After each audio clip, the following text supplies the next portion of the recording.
もういいかしら。鮭鮭。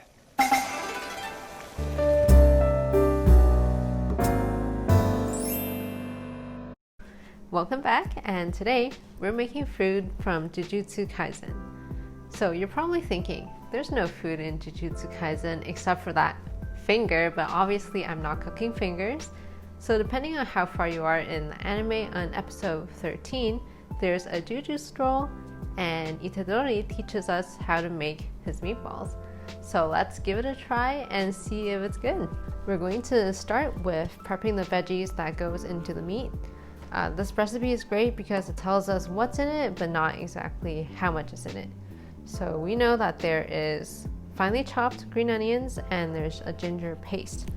So let's chop the onions. Here I'm using 2 stalks. You'll need a little bit more for the final product. Okay, so finely chopped green onions. Put that aside. So the version that I was watching, the subtitles got cut off and it says more ginger than something. I'm not sure what. Maybe more than you think you'll need. I don't know, but I've got a whole knob here that should be more than enough. So let's peel the ginger using the age-old trick, back of your spoon. Look at that, it comes right off. So we've got a decently clean knob of ginger here, and we're gonna grate it down to a paste using this fine sharp grater. And if you want to get one of these graters or anything from Tukumall, which is a website that specializes in Japanese goods, link in the description. That's my affiliate link. And so what we're gonna do is just grate this down into a paste. You see how effective that is? I would say we need a teaspoon or 2 of the ginger paste. Okay, I think that's more than enough ginger. I'm gonna call that a day. Okay, so for the meatballs, we're gonna need ground chicken. So here I've got 450 grams. So we have some chicken and an egg yolk. Can't read the subtitles. It says if it's too much, blah blah blah, whatever. I'm gonna do 1 egg yolk. So just separate it and keep your whites for something else. 1 egg yolk and all of the green onion that we just cut and the ginger paste. I'm going to put all of it, but it's say more than something, more than you think. More than you think you'd want in your meatballs. Okay, this grater isn't that good. Maybe I shouldn't be endorsing this.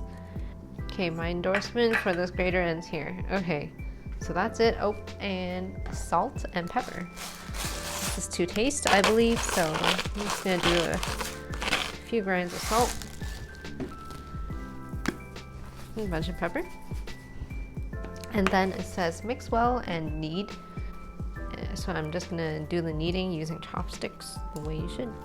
So I'm done mixing up the meat. It's a little more stickier, it's more cohesive, and the recipe says shape it with spoons. So I'm just going to take 2 spoons and I guess kind of roll it in a ball.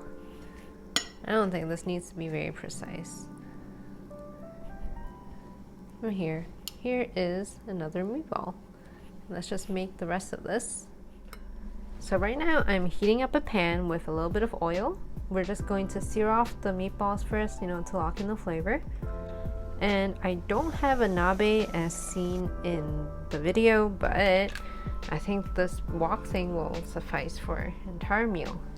So these balls aren't really shaped that ball-like, so hopefully the searing process will make them a little better. While our chicken meatballs are in the pan, we're gonna give it a little sear on all sides.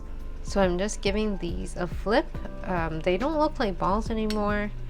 I'm sorry, Itadori, I tried. But I think they look fine.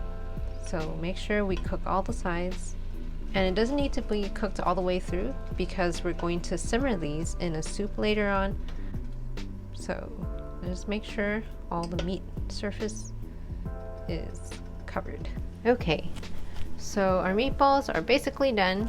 And at that point, we're going to turn up our heat higher and add chicken broth. I don't have it, so I'm using pork ramen broth, but just pour enough so it'll cover all of your meatballs. And to your pot, I'm going to add sliced carrots as seen in the accoutrements.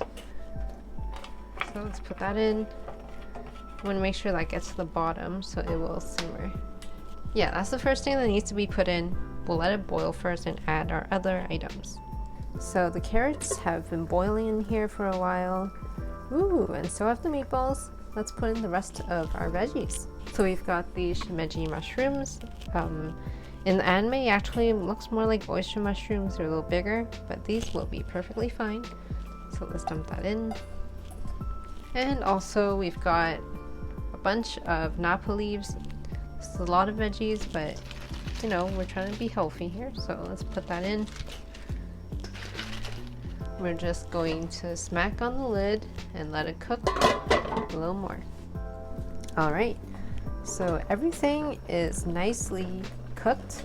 For the finishing touch, we're going to add a handful of roughly cut green onions and let that cook for a little bit. Back here, I have a pot of water boiling because if you're eating this as a meal, I would recommend eating it with noodles. And I'm just going to make 2 packets of ramen, and that will be a 1 complete meal. All right, so this is the final product.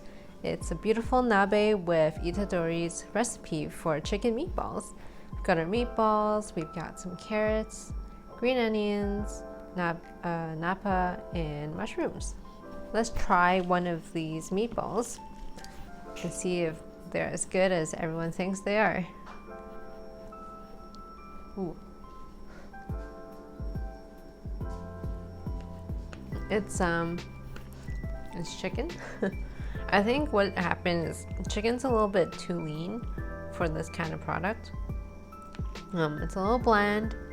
Maybe I should have used more salt. Maybe a dash of soy sauce would be good. I think a little higher fat content will be good. Otherwise, I mean, it's a solid meatball. So I think his recipe is all right. You can try to make it. And I guess that's it for all the anime I'm watching this season. But new season's coming up. I can't wait to make all the food from Yuru Camp. Hopefully there'll be some other food in the Promised Neverland, Beastars. Who knows? I'll be watching those. I hope you are too. And we'll see y'all later. Bye.